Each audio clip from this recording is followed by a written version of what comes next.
Follow Paddy Power on Snapchat. The username is @ThePaddyPower, and we promise there won't be any boring snaps about gigs, the weather, or the gym. Hello and welcome to this Monday Postcast. I'm Maddie Player. I'm joined in the Racing Post studio by Nick Watts. We've also got Tom Siegel and Tom Nugent, who had a particularly profitable weekend at the Curragh, I hear. Guys, how was the weekend first off, Wattsy? Yeah, it was good. It's nice weather. It was nice and quiet.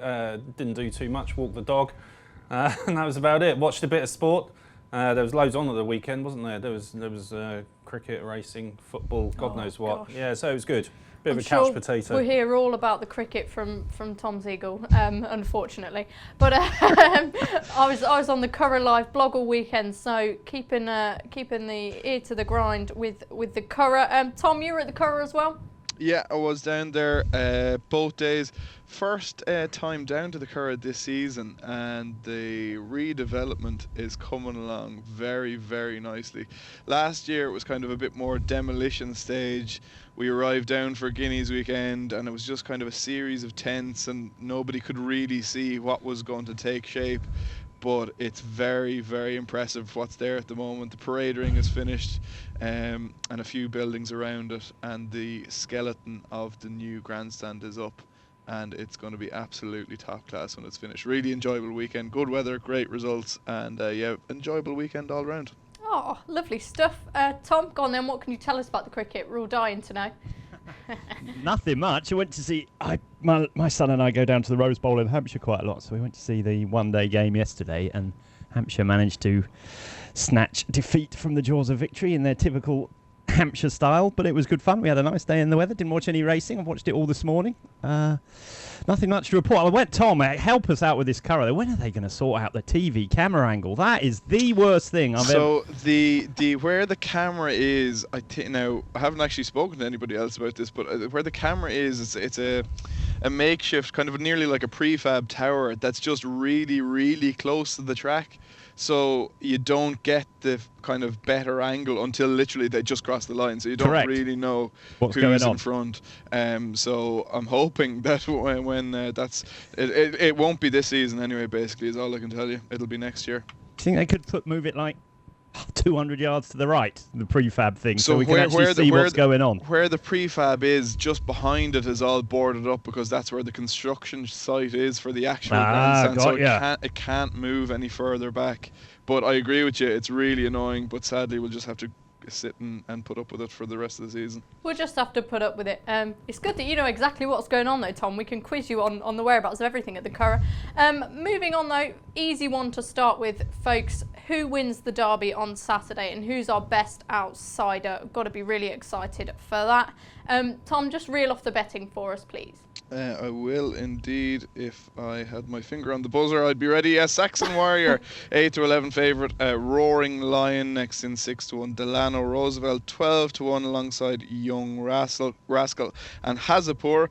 Night to Behold, 14s alongside Massar, and at 16-1 bar.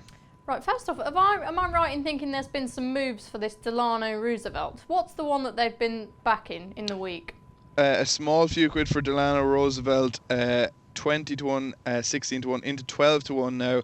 And the other one that was just actually cut this morning that I was going to put up as my each way squeak, his form was franked. Hazapur for Dermot Weld won that Derby trial there, and Platinum Warrior was fourth behind him in that race, I think, and he came out and won quite well at the Curragh over the weekend, and his trainer Michael Halford outlined the Irish Derby is his next target for Platinum Warrior. But Hazapur was the one I was going to put up each way, but I can't really see too far past Saxon Warrior. Okay, nice and straightforward. What's the Saxon Warrior for you as well? Yeah, I'd agree with that. What's more interesting is the outsider that's going to finish in the frame, because there's always normally one. And quite often, if you go back through the years, it's one of Aidan O'Brien's less heralded runners that comes to the fore and runs above themselves. I think it was a 100-1 shot that finished second behind Workforce a few years ago. And of course, and one of them actually hit the jackpot last year, of course, Wings of Eagles. So qualifying the Oaks as well. Yeah, so I mean, it's not a bad strategy to look at Aidan O'Brien's so-called third and fourth strings, because with most other trainers, they'd be a worthy first string. So they're all capable. I thought Kew Gardens might be slightly overpriced. He came from the same race. He won the same race that Wings of Eagles came from as a 2-year-old, the Zetland Stakes at Newmarket. Yeah, I mean, slightly disappointing 2 runs this season, but I mean, it was a mile and 1. I think on his return at Newmarket, never going to be far enough for him. Wasn't completely wound up. I didn't think he ran that badly in the Lingfield trial last time behind Knights of Behold. I think he'll be allowed to run kind of as a contender kind of thing. And what I mean by that is he's not going to be sacrificed as a pacemaker or anything like that. I'm interested to see they've got Nelson still in the race, because I think he could very well possibly fulfil that role, because he always goes forward in his races. So if they want to truly run race for Saxon Warrior and the rest of their crew, I think Nelson will be the one that's sent up the road to keep everyone honest. And therefore all of his other runners come into the category of, you know, possibilities to fill the frame. So for me, if that eventuality plays out, Kew Gardens, he's a very strong stayer. Might be too strong a stayer for the Derby test, but I could see him running into a place. Right, well, Watsy's got the tactics sorted then, so that's the main bit done. Kew Gardens, I think he lost a shoe last time as well at Lingfield, so perhaps that could be a little bit of an excuse. Tom, over to you now. Saxon Warrior, is he a good thing? Probably. Would I back him at 8-11? Never in a month of Sundays. There's just everyone presumes he's a certain stayer. He didn't win the Guineas like a stayer to me. He won the Guineas like a speed horse. If he stays, he'll probably win, won't he? But going back a few years, I always do this, Maddie, and I probably shouldn't do it to you, but I'm going to do it again. El Gran Senor, Dancing Brave, you probably weren't even born when they won the Guineas and then went on to the Derby. They got beaten. They got beaten in the Derby by horses with more tactical prowess. I know there was excuses for Dancing Braves. There was probably a dodgy ride on El Gran Senor, but they still got beaten after winning the Guineas in a similar style to Saxon Warrior. I want to take him on. I think the one that is massively overpriced, and I still, for the life of me, cannot work out his price, is Massar. I think everything about him is a 1.5 mile horse. His stride, his breeding, his pedigree, the way he ran in the Guineas. If you watch the Guineas again, I've been watching those Racing UK Derby, whatever they're called, from years gone by. He reminds me of Generous and Nashwan. Now, he's probably not as good as either of them, but he looks like them, and he ran in the Guineas exactly the same way as those two did. If he's a 1.5 mile horse, he's only a length behind Saxon Warrior. He's better than Roaring Lion. He's he's 10 times the price of Saxon Warrior, and he's 10 points bigger than Roaring Lion. It just doesn't make sense to me. He's a better horse than Roaring Lion, in my opinion. He's 16-1. Everything about him points to him being a 1.5 mile horse, in my opinion, and I think it's a ridiculous price. There we go. How about that? That was perfect. And you all think it's a load of rubbish. No, not at all. Not at all. He is. Go on, Watsy. What do you think, Tom? Am I talking rubbish? I would have one, and this is more. It's not slating you for talking rubbish, but it's a point of discussion. So, would you say you have slight concerns about Saxon Warrior's ability to stay? Yes. Would you not generally say that the winner, I know you have to look at the horse individually, but in general terms, the winner of the Racing Post Trophy over a mile at 2, they generally stay quite well, and that is quite a good race to find decent potential ledger horses in? Would that be fair to say, or no? Yeah, it's fair, but we're talking about an 8-11 shot in a Derby here that's only ever run over a mile. But I know that. But I'm just on the point of stamina. I would just say I would think he's going to stay quite well. Yeah, what do you think of his pedigree, Tom? Because Deep Impact, he stayed about 2 miles. Do you put much emphasis on that, or? Very much so. That's the thing I'm most interested in the whole of horse racing is pedigrees. On pedigree, he's more than likely to stay. But my point is that he's 8-11 and he's only run over a mile in his entire life, and he didn't win the Guineas. Now, it probably wasn't a great Guineas, but he didn't win the Guineas like a stayer. To me, he was in front 2 furlongs out. He's travelled like a dream, and he was. That's not how 1.5 mile horses win the Guineas normally. Camelot won the worst Guineas in the world getting up on the line. Nashwan was just had to make the running and was all out to beat, lesser horses. He won like a miler. That's my point. Now, he might not be a miler. It might have been a terrible race, and it might have been just the circumstances that happened that made him look that good. But been watching Guineas for years and years and years, and very few horses who win it like he did, go into the cruise into the lead and go on 2 furlongs out, tend to be mile-and-a-half horses. Now, as I say, it might be that he's brilliant. It might be that the race was rubbish. But what I'm saying is that he's 8-11, and he's got to prove it. And I don't want to back him at that. And I think Massar's just as likely to stay on pedigree. In fact, I think he's more likely to stay on pedigree than Saxon, or on running style. Not on pedigree, on running style than Saxon Warrior is. And I cannot, he's a shorter price from in the Guineas. He won the Craven by 10 lengths. I just think he's a wrong price. Okay, I want to ask you a bit more about this year's 3-year-old crop, but we'll save that to later when we talk about the Curragh. Moving on now to the Friday and the Coronation Cup. Cracksman, I think, what price did you say he was, Tom? Yeah, 1-3, 6-1 bar, 6-1 second favourite is Hawkbill. The market will suggest it's a bit of a penalty kick, and I tend to agree. It'd be interesting to see.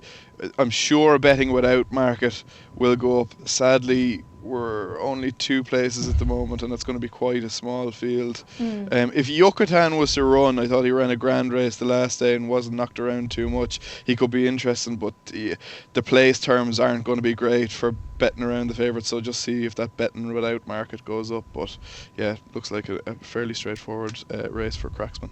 Okay, Watsy, if you agree and you think this is a penalty kick for Cracksman, where do you see the rest of the season panning out? Do you think he can get beaten at all, or do you think he'll go all the way to the Arc and just win everything? Yeah, he could well do, couldn't he? I mean, it's kind of an obvious next step for him, this race, but it's kind of... The Coronation Cup is always a bit of a disappointing race for me, because often you get these kind of favourites and they just go and win, and as a spectacle it's not that great. So I think it's one of those races where you just sit back and marvel at a very good horse, as Cracksman is.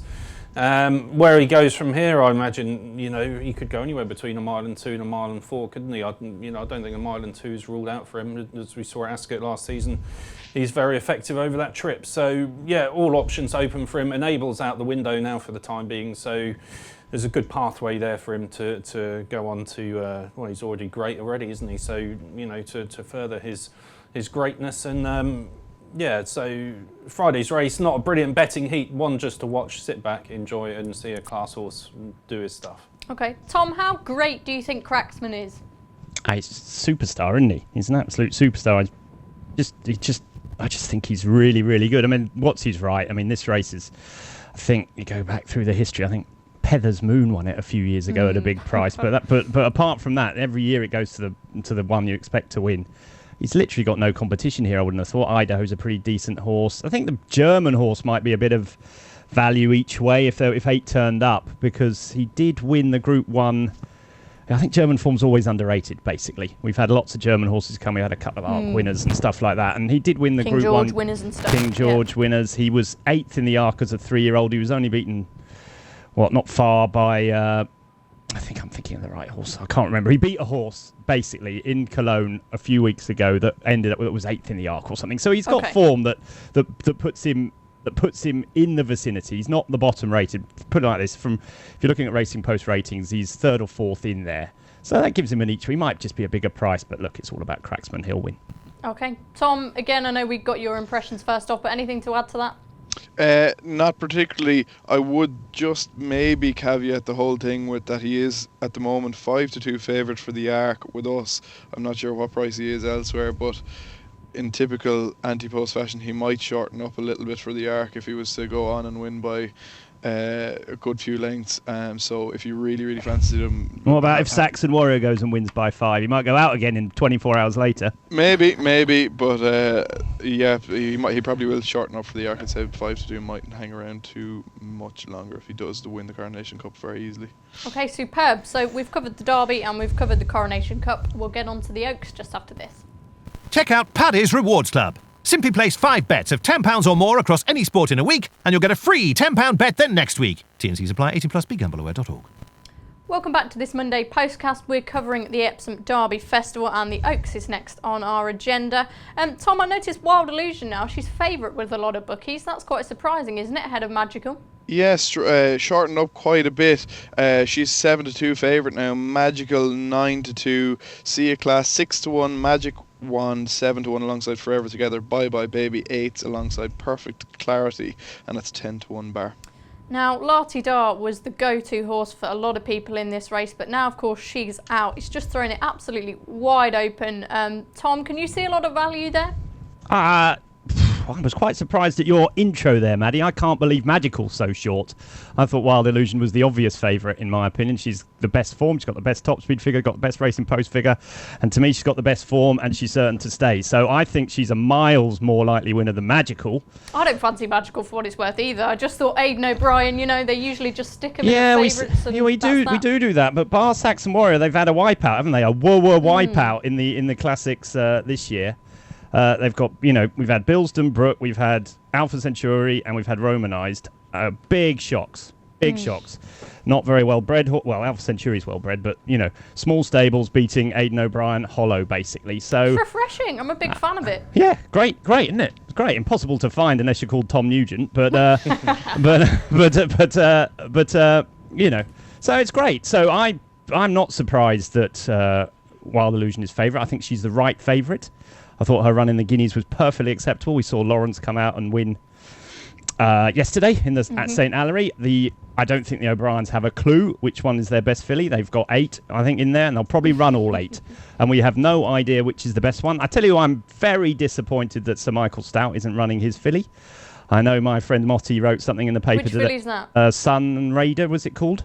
Sun Maiden or something? Sun Maiden, the one that won at Salisbury. Yeah. I'm absolutely staggered she's not running. Motti wrote something about, Michael Stout's looking after. I don't buy that at all. I mean, he ran Ulysses in the Derby and he won 2 or 3 Group 1s afterwards in a similar preparation. I don't see the Derby being a make or break for a race for all horses. I think you can easily come in, run well in it and come out of it. So I'm quite interested in seeing. Cracksman's another evidence of that, isn't he, of course? Yeah, I mean, Cracksman would have won the Derby if he'd run in the Dante. Johnny Gosden trainer error there on my part, on his part, is my way of thinking. So I just don't think there's that waiting. What are you waiting for? It's the Oaks. So I'm disappointed she's not running. I'm hoping that William Haggis's filly runs, Sea of Class, because I think she's miles better than his other filly, and I think the O'Brien ones are all much. I don't think they have a clue which one's going to come out on top, which is why they're running 8. So.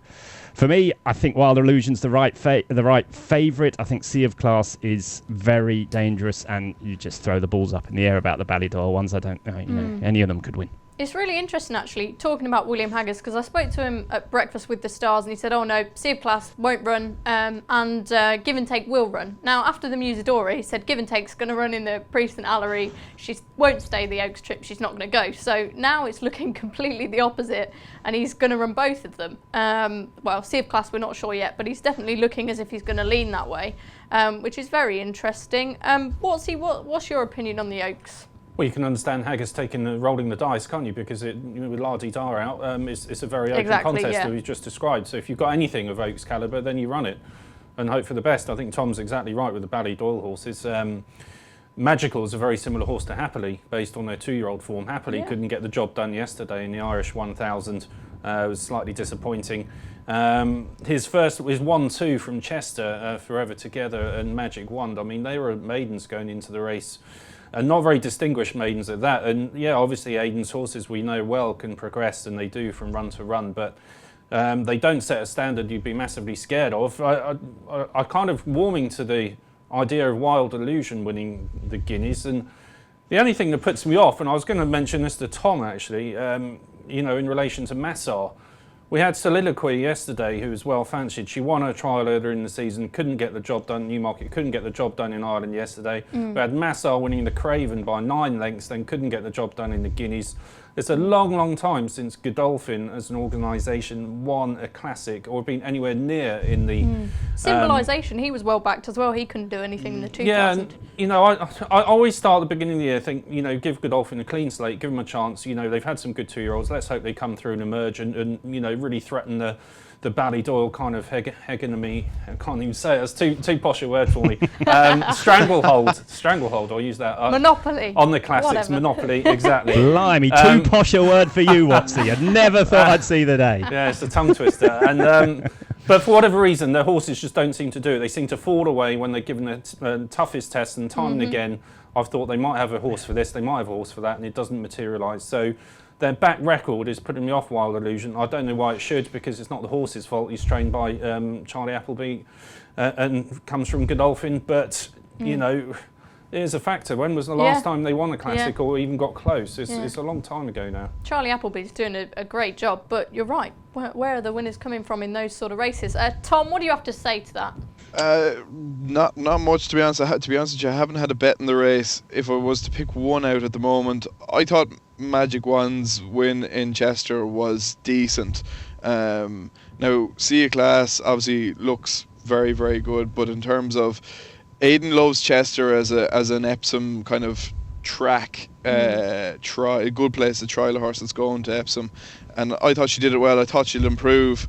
Obviously she struggled to win a maiden before that, but if I had to have a bet at Black Magic One, wouldn't have a massive opinion just at the moment. Okay. And Tom Siegel, any response to what Watsy said on Charlie Appleby, Godolphin? He's spot on. They don't get the job done, but I think that's over egged in the price these days, and I think Charlie Appleby might be a different type of cat. He's, if you look over the last 8 months, I don't think anyone's had more Group 1 winners than him around the world. He's done such a good job. He's done an incredibly good job. I think it's possible that we are tarring the whole operation with the same brush, and I'm not sure Charlie Appleby fits into that just yet.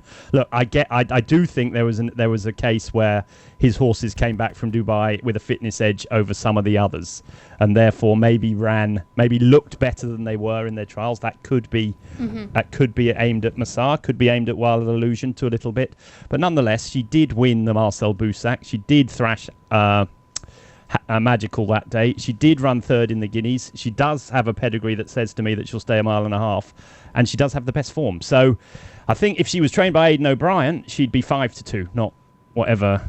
Was it 7-2 there, Tom, you said? I just think she'd be a shorter price. I like her. I think she's got a great chance. I have to mention my old friend Clive Cox's horse, the Nathaniel filly. It'd be great. Nathaniel's perfect clarity, yeah. Yeah, my Nathaniel won the race last year with Enable. That was his first season. Second season, he's going to have this perfect clarity. He's a tremendously good sire. He is for staying horses. He got, basically he got bred a whole load of. He was mated with a whole load of, lower quality mares, and he's still got Enable, and he's still got perfect clarity. I think he's going to take off as a sire in next year and the year on when the standard's gone up, and I think it'd be something for him to sire the last two winners of the Oaks from his first two crops. Yeah, definitely a side to watch. I'm surprised, I know we've got Frankel, but his fee is relatively low considering what they've both produced. Moving on now to the rest of Epsom over the 2 days, we've got the Dash, which is always a great spectacle, the Surrey Stakes, Diamond Stakes, Princess Elizabeth. If each of you could give me a name that you're particularly looking forward to seeing throughout the 2-day meeting, that would be great. Nick Watts, I'll go to you first. Well, Barocco's always an exciting watch around there, isn't he? Sometimes he gets the gaps, like last year when he won the City and Suburban there. Sometimes he doesn't, and he ran in the very same race last year. It was a handicap on Friday's card. He ran in it 12 months ago, finished 5th, didn't get the splits that day, but he's very effective with the track. I think that's a massive plus at Epsom because obviously it's quite a strange venue. We know who goes there. The style of race should suit him. It's just a question of whether he can poke his nose through when it matters most. So I'm going to take a risk on him. Okay, interesting. Tom Nugent. No major thing that I'm looking forward to. Two of my very good friends, Anthony Byrne and Owen Fives, are absolutely obsessed with the Epsom Dash. If they always say if they could win one race as an owner, they want to win the Dash, which I find absolutely... What are the name of your friends? Two of my friends, Anthony Byrne and Owen Fives. Anthony Byrne and Owen Fives. I have them down as the biggest lunatics I've ever come across. But they want to win. If they want to win any race as owners, they want to win the Epsom Dash. The Epsom Dash. And particularly enamoured with the old Duke of Firenze, the old Epsom Dash specialist. So just for them, I'll be happy to watch the Dash. Good grief. I've written their names down. Anthony Byrne and Owen Fives. Anthony Byrne and Owen Fives. Is that how many brain cells he's got? So yeah, Tom, if you could win any race, which race could certainly not the Dash. Couldn't think of a more boring race since the world. Which race? I'd like to win the Derby. That's for sure. I was looking at. I like that Woodcote Simon Crisford's horse in the Woodcut I liked. I can't remember the name of it. God, I'm rubbish. When's the Woodcut? On Friday.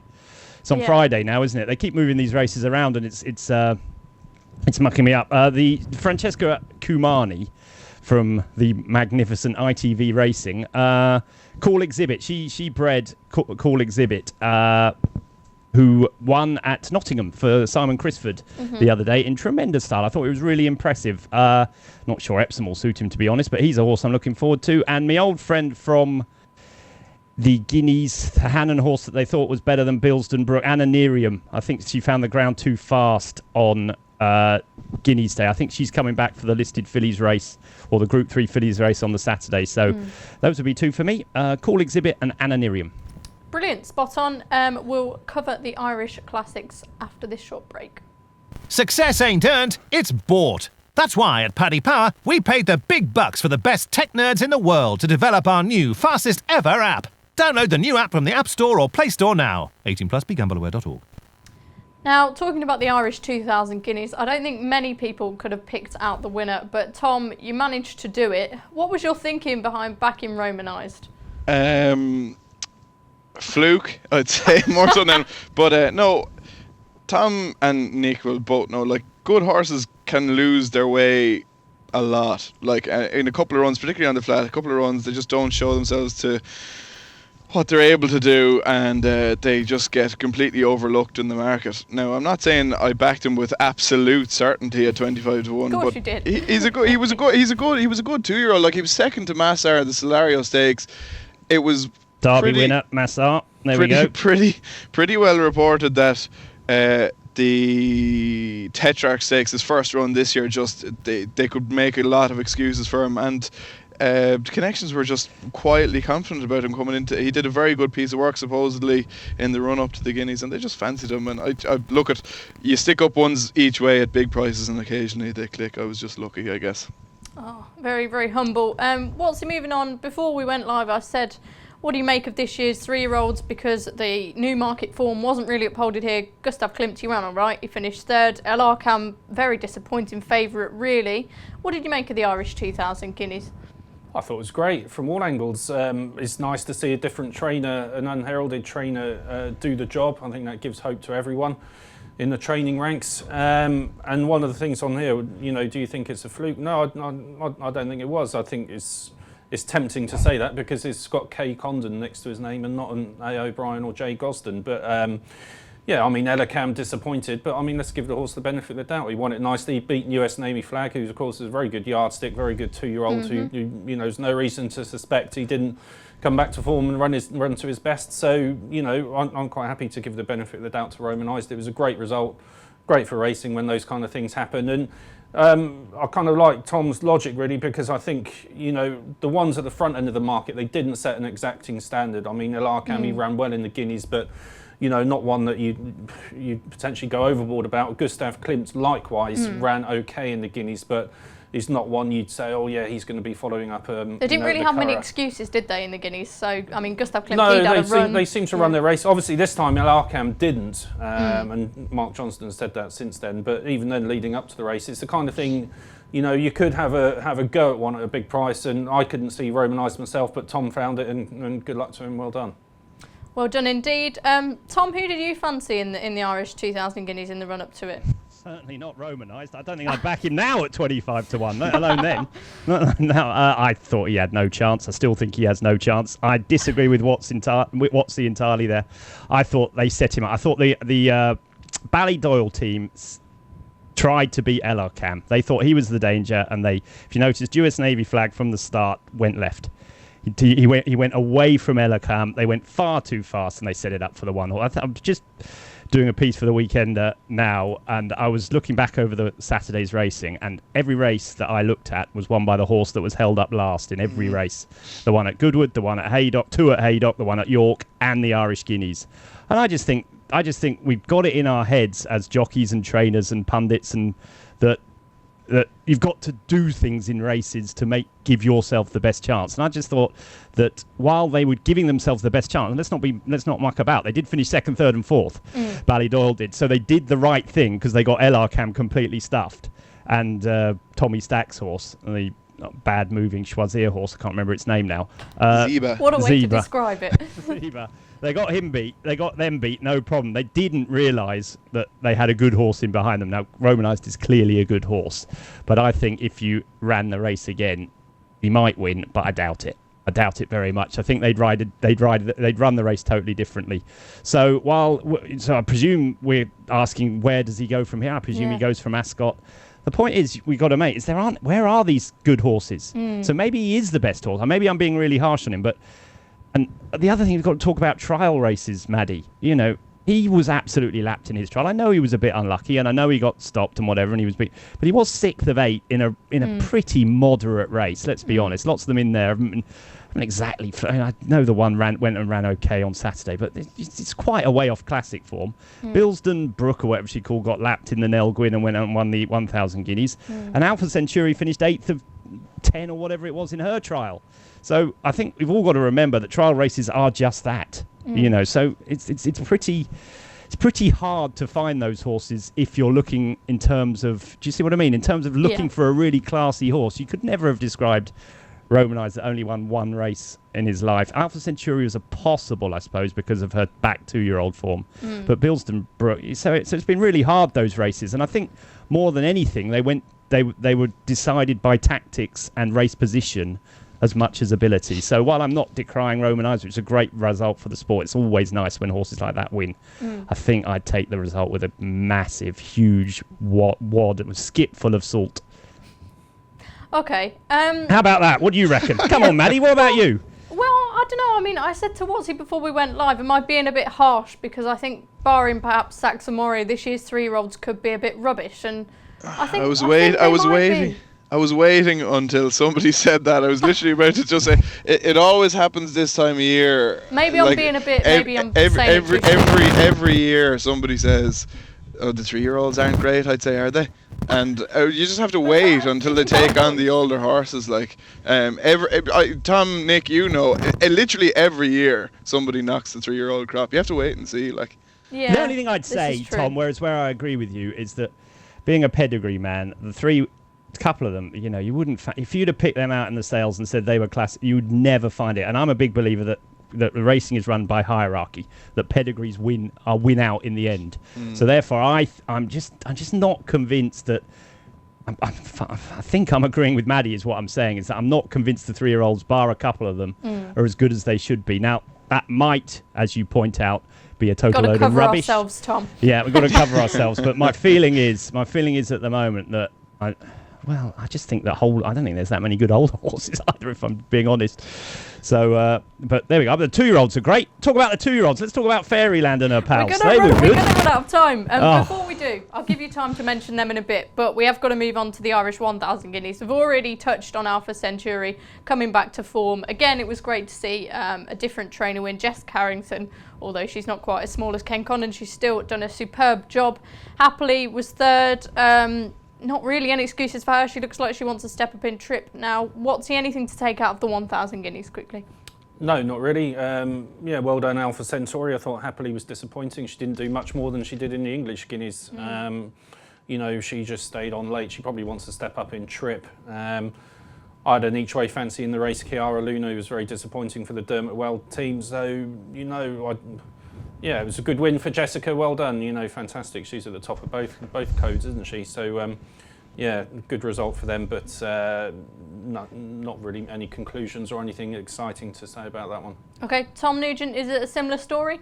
I thought she was great. She looked an absolute picture in the ring in the Alpha Centauri. She's massive. She's an absolute beast of a filly. And she just needs that real quick ground. Like, you have to remember, this time last year... She's a massive craftsman. She needs quick ground, isn't it? Well, it seems that way. But do you remember, like, this time last year, she was nearly like the second coming of Christ before she went to Ascot. And then she just bombed out in her couple of runs. But no, very, very impressive. She's 6 from 33 for the Coronation Stakes at Royal Ascot now. And I hope she goes and hope she wins. She's a lovely filly. Okay, Tom. Look, she was very good, wasn't she? I mean, I wish I could believe, stuff like the ground makes that much difference. But of course it does. I mean, she'd been lapped the last 3 times, the last couple of times she'd run on soft ground. Clearly, the change in conditions were the key to her. The only thing I'd say is that even on her Ascot form, I thought she had £10 to find. But then, maybe it wasn't a great race. Happily, as Watsy pointed out, didn't seem to do anything off the back of Ascot. Soliloquy, I think she probably needs softer ground. I don't think she ran too badly. She ran exactly the same as she did against Happily in the Guineas. But, Aidan O'Brien's 33-1 shot in the tongue tie and a blinkers was second. I don't know. I thought she did well to win because Curragh's a very good front runner's track. It's very hard to make up ground up the outside. She might be pretty good, to be fair to her. I'd love to see her at Ascot. I think, who's she going to have to beat? She's going to have the Guineas winner, I suppose. But, all the rest of them seem to have gone up in trip. Maybe Clemmy will bounce back, but she didn't actually show that much, did she? Yeah, that was an interesting run from her. Moving on to weekend eye catchers, anything else we saw? We've already mentioned briefly Lawrence won the Priest and Allery. She's a tough filly, isn't she? I mean, she might not have that much, I don't want to be harsh here, but she might not have that, X factor, but she's great to watch. She's a tough filly. Lots of other good performances, Fairyland, etc., etc. Tom, take it away first. Me? Yeah, go for it. Sorry. Yeah, like Lawrence, I think she needs a mile and a half. Yeah, I think she should have been running in the English Oaks myself rather than the French Oaks, but she's obviously missing that. Maybe the Irish Oaks will be her race round the Curragh. Might need a bit of soft ground. For the French Oaks, isn't she? Yeah, I think she needs a mile and a half. The way she runs, I think that'll be her trip. Like her a lot. I was taken by Fairyland a lot. I think she's a shoo-in for the Albany if she runs in that. I thought she was really good. Back in England, horse that ran in the Whitsun Cup at Sandown on Thursday, Kyneron, is it? I thought he was desperately unlucky not to win that. My God. If one day he's going to get a mile on soft ground and he's not going to be drawn in the car park or get hampered 25 times.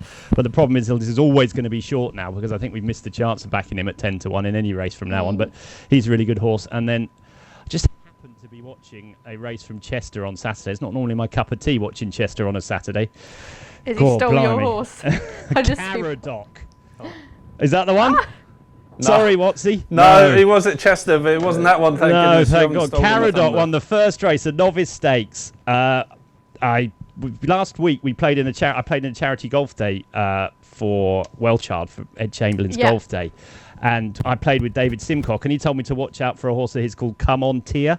That was running at Chester on Saturday. He dropped in trip, didn't stay in the Sandown Derby trial, but he thought he had some ability, and Caradoc beat him hollow at Chester and then went round the track again. I've never seen a horse do that. I love watching the pull-up of races. I think that's one of the most crucial parts of a race that we miss in this country. If ever I'm at the races, I always stand 200 yards after the winning post because I love seeing the pull-up. I love seeing how much horses have left. Caradoc went around the track again. Pat Cosgrave couldn't pull him up and he went around the whole way of Chester again. I think he must have enormous amount of ability or he stays very well. He's by Camelot. He's a very well bred horse actually, considering he's by Camelot. He cost a lot of money. He cost 270,000 guineas as a yearling and he's related to group winners over a mile. But I think over a mile and a quarter he could be a really interesting horse. I just thought the way he ran through the line at Chester was really exciting. So Caradoc for me. Wicked. Watsy, which horse did Tom not steal off you? It's a horse he won at Chester. It's a horse, 2-year-old of Richard Fahey's called. Hold on, Vange. I've got one. Vange. Can I have Vange? No. Oh, sorry. No, you can't. He looked really, really good. He was promising on his debut, and he was kind of backing it up on his second start. He won by about 4 or 5 lengths. I was just interested to note that last year the race was on by Headway, who then went on to Royal Ascot and finished very close second in the Coventry. Yep. The way he won there, I wouldn't be surprised if Vange followed a similar route and went to the Coventry. If he did, he'd have a good chance. He looked really, really impressive. Okay. Hey, Maddie, Watsy, I saw that race too, and I was very impressed with it. What about can you remember Bill Gredley having a horse with Richard Fahey? That's got to be a first, doesn't it? I thought that was interesting that he was there. That tells me that there was something about that horse that they like a lot because it seemed a weird owner for the trainer sort of thing. Do you see what I mean? I like that sort of angle. I thought that was interesting. Okay, Tom Nugent finally. Agree with Tom. Thought Fairyland was the performance of the weekend at the Curragh. She had the Marble Hill all sewn up quite a distance out. She's a very, very good filly, I'd say. And the one I liked, and I'm a big fan of the horse, he was second to Vizirabad in France in the Prix-Vicomtesse Vigier.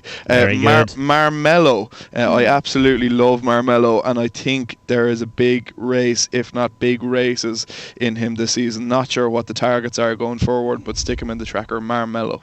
Okay. We're going to get told off for taking too much time here, but how good is Vizirabad? I really hope he goes for that Ascot Gold Cup.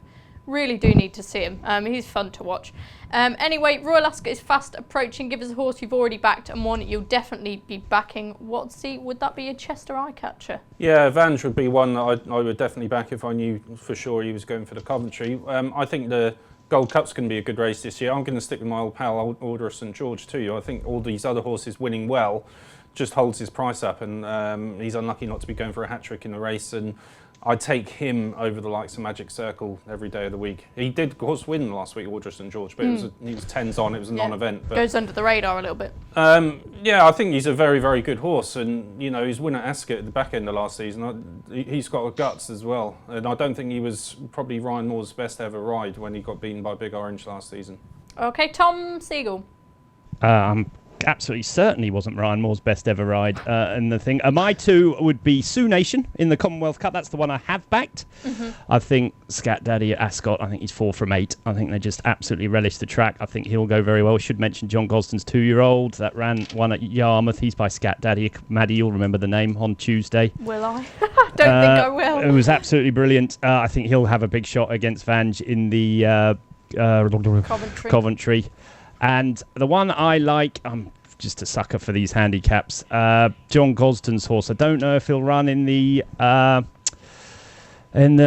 Cup Pouvoir Magique or whatever he was called. Yeah. The one that won at Newbury the other day. I don't know if he'll get in, but I thought he was just an interesting horse for Ascot. He pulled him out the Victoria Cup for spurious reasons the week before, but he came out and beat Rip-Off, the winner of the Victoria Cup, with his head in his chest, and I think a race like the Hunt Cup is well within his capabilities. Love that horse. I'm surprised you've not mentioned Clive Cox's filly going for the Queen Mary, because that form is working out really well. You remember it now? Yeah. What was it called? Something Colours or something. I'm getting so old. I can't remember my kids' name, let alone horses' names. I'll remember in about 5 seconds. Yeah. Tom Nugent. Backed Equilateral for the Commonwealth Cup. Very impressive in Doncaster the other day. Each way now at 12-1. Yeah. I do think Sioux Nation's a very, very good horse. And the other one, I just think Fairyland will win wherever she goes. Most likely to go for the Albany, but Aidan did say in the media huddle afterwards that she has options, and the Queen Mary was still a possibility, but it looks more likely for the Albany. But I just think she's a very, very good filly, and I think she'll win wherever she goes. Okay, be very interesting to see where she goes. That will do for us now. You can absolutely guarantee the minute I walk out that door, I'll remember the name of this Clive Cox filly and I'll be absolutely killing myself. Anyway, goodbye. Don't forget to rate, review and subscribe to us on iTunes, and we'll be back soon. Follow Paddy Power on Snapchat. The username is ThePaddyPower, and we promise there won't be any boring snaps about gigs, the weather or the gym.